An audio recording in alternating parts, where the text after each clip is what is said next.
Okay, so this is a re-recording, since I skipped something by accident, of Canto 5 through 8. Yes, 5 through 8 of Dante's Inferno. Canto 5. The second circle, the wanton, Minos, the infernal hurricane, Francesca da Rimini. Thus I descended out of the first circle, down to the second, that less space begirds, and so much greater dole that goads to wailing. There standeth Minos horribly, and snarls, examines the transgressions at the entrance, judges, and sends according as he girds him. I say, that when the spirit evil born cometh before him, wholly it confesses, and this discriminator of transgressions seeth what place in hell is meet for it. Girds himself with his tail as many times as grades he wishes it should be thrust down. Always before him many of them stand, they go by turns, each one unto the judgment. They speak, and hear, and then are downward hurled. O thou, that to this dolorous hostelry comest, said Minos to me, when he saw me, leaving the practice of so great an office. Look how thou enterest, and in whom thou trustest. Let not the portal's amplitude deceive thee. And unto him my guide, why criest thou too? Do not impede his journey, fate ordained. It is so willed there where is power to do that which is willed, and ask no further question. And now begin the dulcet notes to grow audible unto me. Now am I come, there where much lamentation strikes upon me. I came into a place mute of all light, which bellows as the sea does in a tempest, if by opposing winds it is combated. The infernal hurricane that never rests hurtles the spirits onward in its rapine, whirling them round, and smiting, it molests them. When they arrive before the precipice, there are the shrieks, the plaints, and the laments. There they blaspheme the puissance divine. I understood that unto such a torment the carnal malefactors were condemned, who reason subjugate to appetite. And as the wings of starlings bear them on, in the cold season in large band and full, and so doth that blast the spirit's maledict. It hither, thither, downward, upward drives them. No hope doth comfort them for evermore, not of repose, but even of lesser pain. And as the cranes go chanting forth their lays, making in air a long line of themselves, so saw I coming, uttering lamentations. Shadows borne onward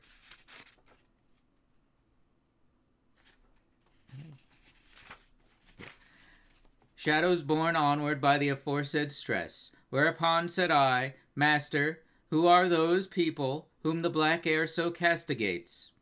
The first of those, of whom intelligence thou fain wouldest have, then said he unto me, the empress was of many languages. To sensual vices she was so abandoned, that lustful she made licit in her law, to remove the blame to which she had been led. She is Semiramis, of whom we read, that she succeeded Ninus, and was his spouse. She held the land which now the Sultan rules. The next is she who killed herself for love, and broke faith with the ashes of Sychaeus, then Cleopatra the voluptuous. Helen I saw, for whom so many ruthless seasons revolved, and saw the great Achilles, who at the last hour combated with love.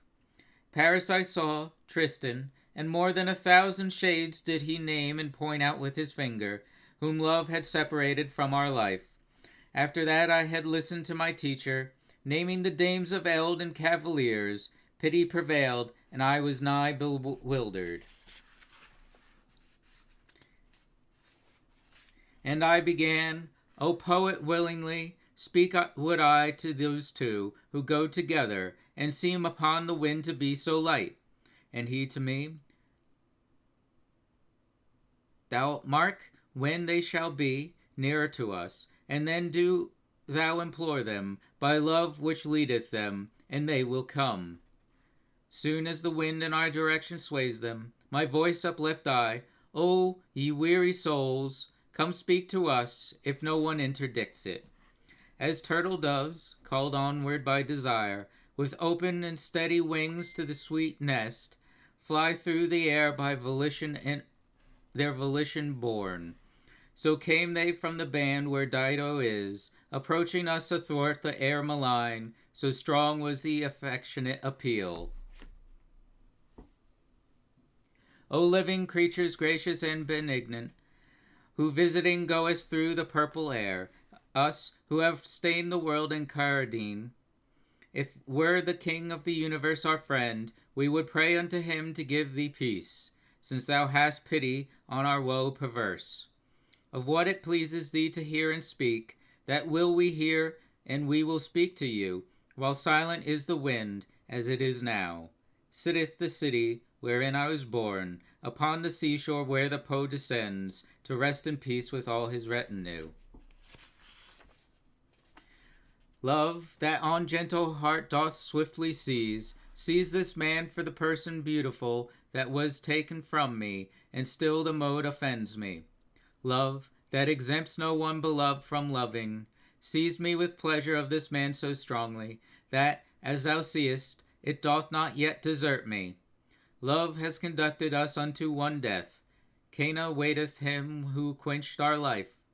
These words were borne along from them to us.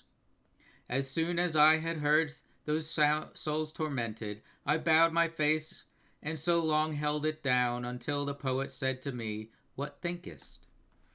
When I made answer, I began, Alas, how many pleasant thoughts, how much desire, conducted these unto the dolorous pass. Then unto them I turned me, and I spake, and I began, Thine agonies, Francesca, sad and compassionate to weeping make me.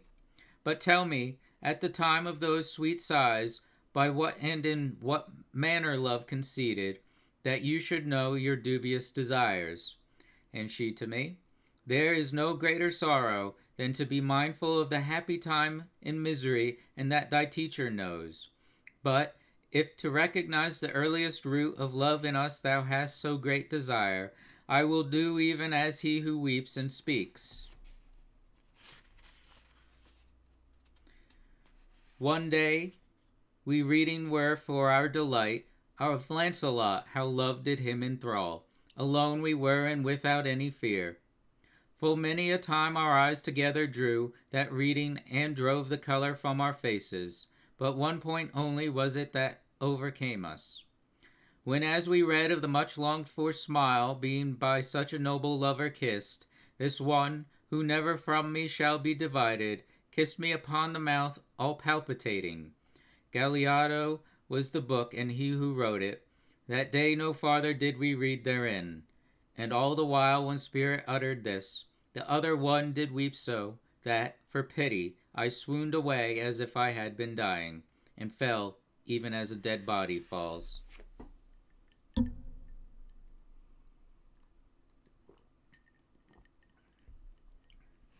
Canto VI.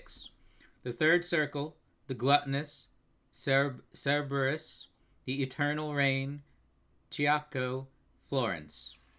At the return of consciousness, that closed before the pity of those two relations, which utterly with sadness had confused me, new torments I behold, and new tormented around me, whichsoever way I move, and whichsoever way I turn and gaze. In the third circle am I of the rain, eternal, maledict, and cold and heavy. Its law and quality are never new. Huge hail and water somber hued, and snow athwart the tenebrous air pour down amain. Noisome the earth is that receiveth this. Cerberus, monster cruel and uncouth, with his 3 gullets like a dog is barking over the people that are there submerged. Red eyes he has, and unctuous beard and black, and belly large, and armed with claws his hands. He rends the spirits, flays, and quarters them. Howl the rain maketh them like unto dogs. One side they make a shelter for the other. oft turn themselves the wretched reprobates. When Cerberus perceived us, the great worm, his mouth he opened, and displayed his tusks. Not a limb had he that was motionless. And my conductor, with his spans extended, took of the earth, and with his fist well filled, he threw it into those rapacious gullets, such as that dog is, who by barking craves, and quiet grows soon as his food he gnaws, for to devour it he but thinks and struggles. The like became those muzzles filth begrimed of Cerberus the demon, who so thunders over the souls that they would fain be deaf. We passed across the shadows which subdues the heavy rainstorm, and we placed our feet upon their vanity that person seems. They all were lying prone upon the earth, excepting one, who sat upright as soon as he beheld us passing on before him. O thou that art conducted through this hell, he said to me, recall me, if thou canst. Thyself was made before I was unmade.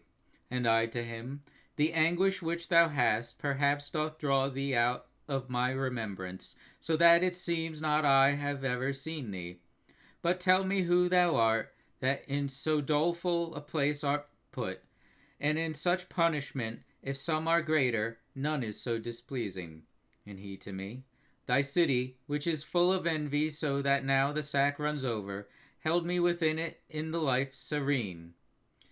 You citizens were wont to call me Cico, for the pernicious sin of gluttony. I, as thou seest, am battered by this rain. And I, sad soul, am not the only one, for all these suffer the like penalty for the like sin, and word no more spake he. I answered him, Ciaco, thy wretchedness weighs on me so that it to weep invites me. But tell me, if thou knowest to what shall come the citizens of the divided city, if any there be just, and the occasion tell me why so much discord has assailed it.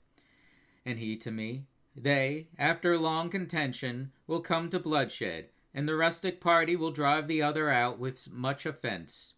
Then afterwards behooves it this one fall within 3 suns, and rise again the other by force of him who now is on the coast. High will it hold its forehead a long while, keeping the other under heavy burdens, however it weeps thereat and is indignant. The just are 2, and are not understood there. Envy and arrogance and avarice are the 3 sparks that have all hearts enkindled.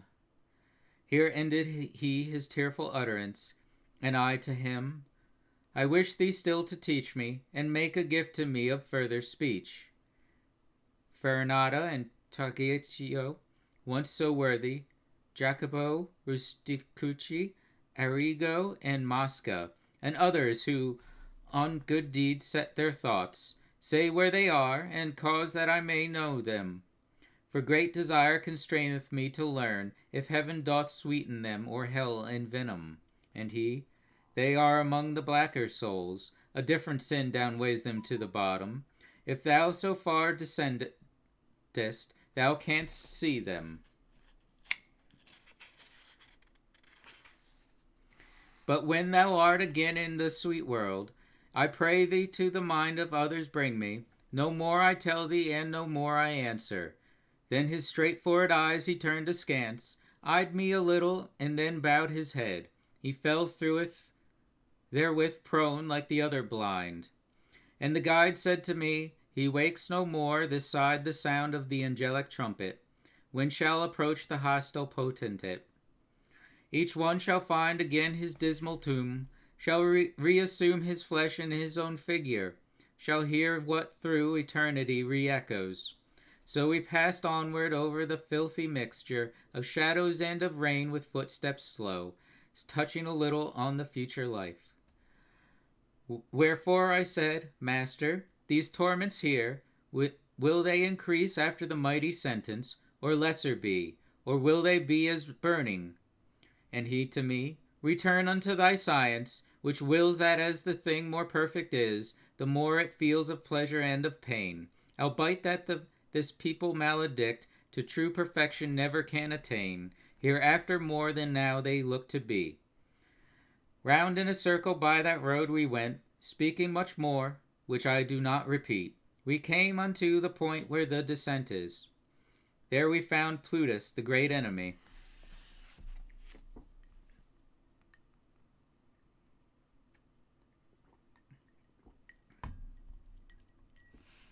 Canto VII.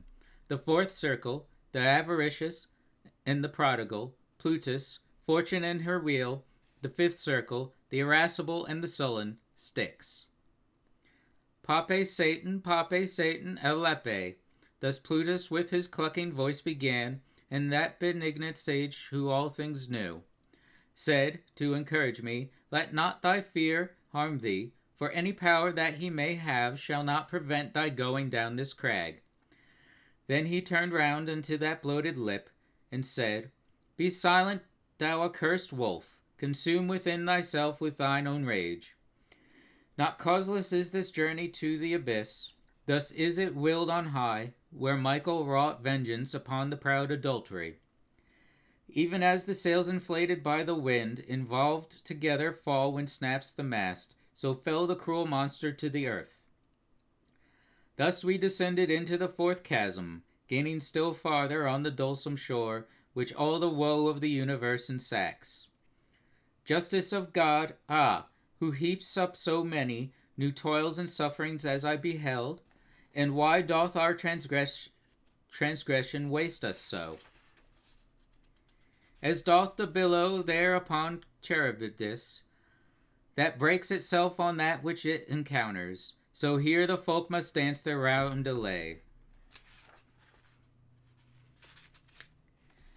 Here saw I people, more than elsewhere, many, on one side and the other, with great howls, rolling weights forward by main force of chest. They clashed together, and then at that point each one turned backward, rolling retrograde, crying, why keepest, and why squanderest thou?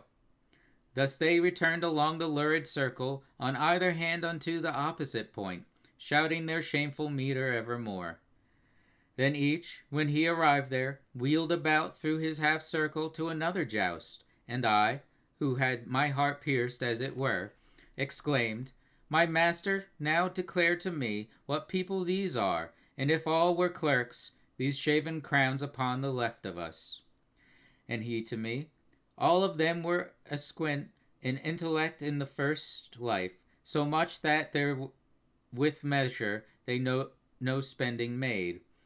Clearly enough their voices bark it forth, whenever they reach the 2 points of the circle, where sunders them the opposite defect. Clerks those were who no hairy covering have on their head, and popes on the head, and popes and cardinals, in whom doth avarice practice its excess.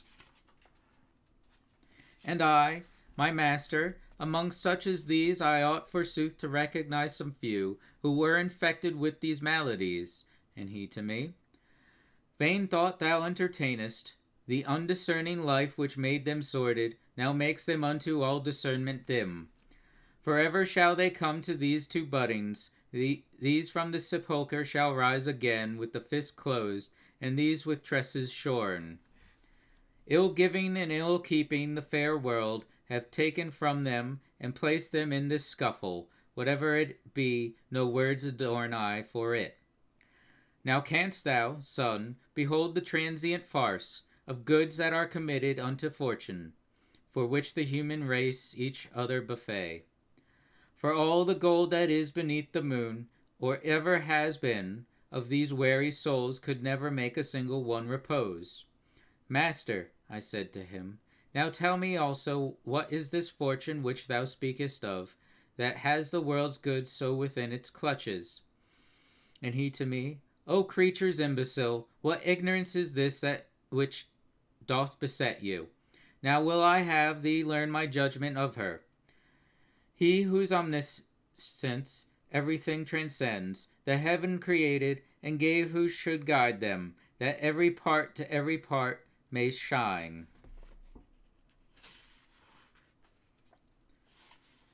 Distributing the light in equal measure, He in like manner to the mundane splendors ordained a general mistress and guide, that she might change at times the empty treasures from race to race, from one blood to another, beyond resistance of all human wisdom. Therefore one people triumphs, and another languishes, in pursuance of her judgment, which hidden is, as in the grass a serpent. Your knowledge has no counterstand against her. She makes provision, judges, and pursues her governance, as there the other gods. Her permutations have not any truce. Necessity makes her precipitate. So often cometh who his turns obtains. And this is she who is so crucified, even by those who ought to give her praise, giving her blame amiss and bad repute. But she is blissful, and she hears it not. Among the other primal creatures gladsome, she turns her sphere, and blissful she rejoices. Let us descend now unto greater woe. Already sinks each star that was ascending, when I set out, and loitering is forbidden. We cross the circle to the other bank, near to a fount that boils and pours itself along a gully that runs out of it. The water was more somber far than purse, and we, in company with the dusky waves, made entrance downward by a path uncouth. A marsh it makes, which has the name of Styx, this tristful brooklet, when it has descended down to the foot of the malign grey shores. And I, who stood intent upon beholding, saw people mud besprent in that lagoon, all of them naked and with angry look. They smote each other, not alone with hands, but with the head and with the breast and feet, tearing each other piecemeal with their teeth. Said the good master, Son, thou now beholdest the souls of those who anger came, and likewise I would have thee know for certain. Beneath the water people are who sigh, and make this water bubble at the surface, as the eye tells thee wheresoever it turns. Fixed in the mire, they say, we sullen were in the sweet air, which by the sun is gladdened, bearing within ourselves the sluggish reek. Now we are sullen in this sable mire, this hymn do they keep gurgling in their throats, for which unbroken words they cannot say it. Thus we went circling round the filthy fen, a great arc twixt the dry bank and the swamp, with eyes turned unto those who gorged the mire. Unto the foot of a tower we came at last.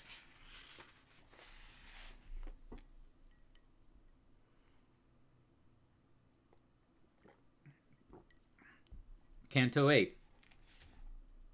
Phlegyas, Filippo Argenti, the gate of the city of Dis. Gate of the city of Dis.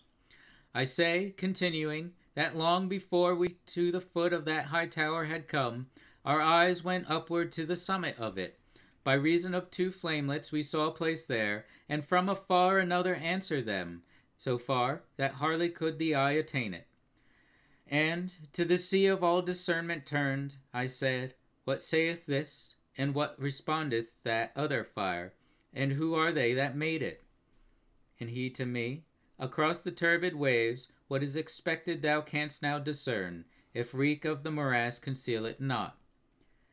Cord never shot an arrow from itself that sped away athwart the air so swift, as I beheld a very little boat come over the water towards us at that moment, under the guidance of a single pilot, who shouted, Now art thou arrived, fell soul. Phlegyas, Phlegyas, thou criest out in vain, for this once, said my lord, thou shalt not have us longer than in the passing of the slough. As he who listens to some great deceit that has been done to him and then resents it, such became Phlegyas in his gathered wrath.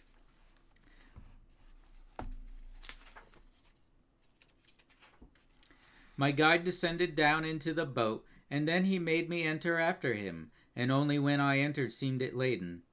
Soon as the guide and I were in the boat, the antique prow goes on its way dividing more of the water than 'tis wont with others.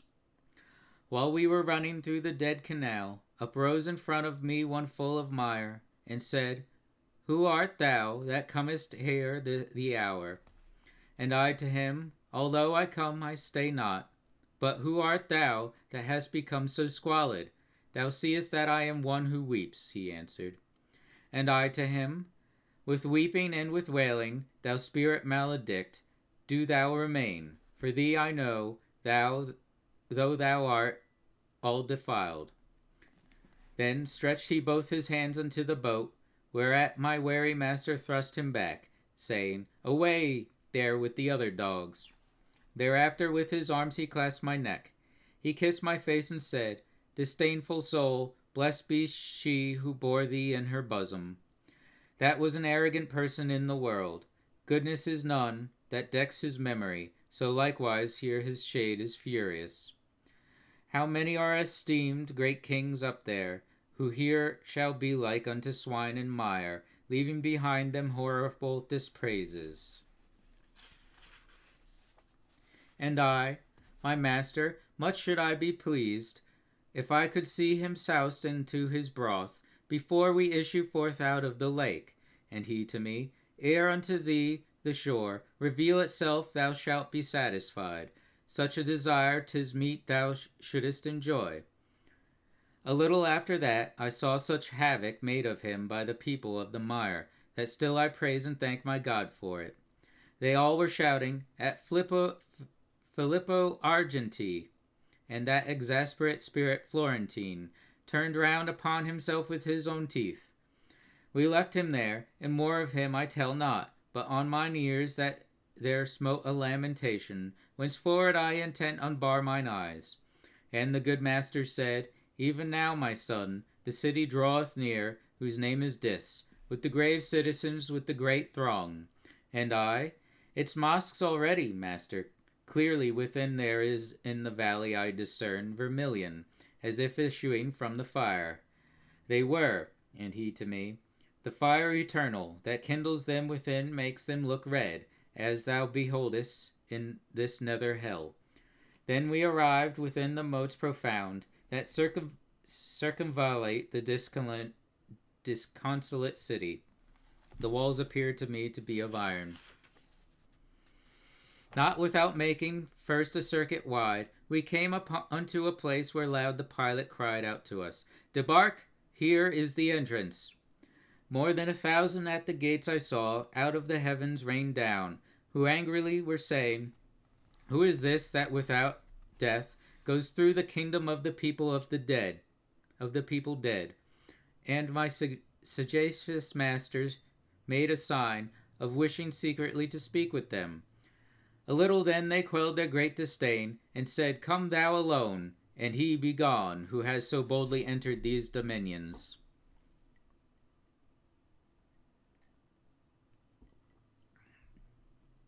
Let him return alone by his mad road.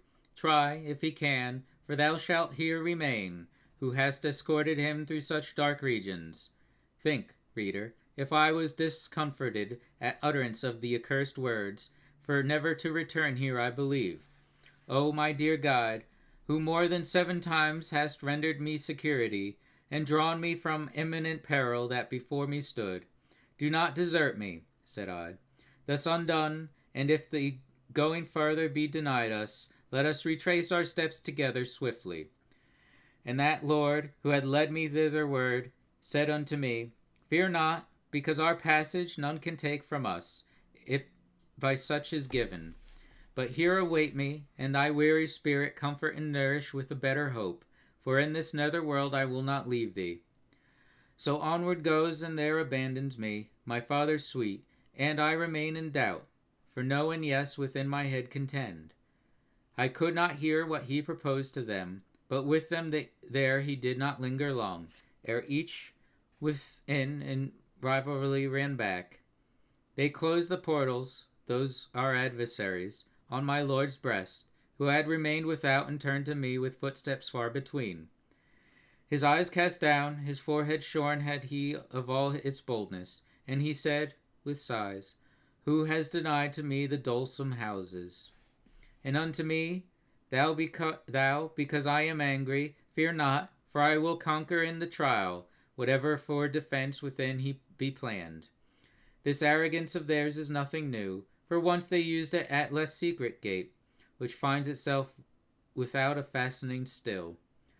Over it didst thou behold the dead inscription, and now this side of it descends the steep, passing across the circles without escort, one by whose means the city shall be opened. That's the end of Canto 8. Hopefully next stream I'll get it right. I have to do this. Later.